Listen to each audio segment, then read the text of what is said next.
ఇది నేను last time కూడా ఒకసారి జాబ్ మేళకు వచ్చినప్పుడు చెప్పాను. మరి అక్కడ ఉన్న వాళ్ళు మళ్ళా వచ్చారో లేదో నాకు తెలీదు. బట్ ఇంటర్వ్యూస్ లో ప్రతి మనిషి అబద్దాలు చెప్తారు, చెప్పాలి.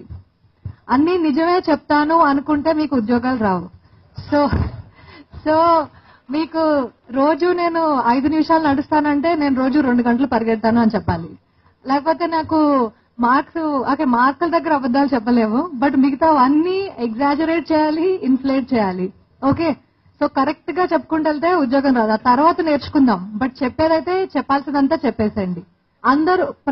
అందరూ గవర్నమెంట్ ఉద్యోగం లేకపోతే వరంగల్లోనే వచ్చి లేకపోతే మన ఇంటి పక్కనే వస్తేనే నేను చేస్తాను అనుకుంటే దేశం ముందుకెళ్ళదు, మనకి పనులు దొరకవు.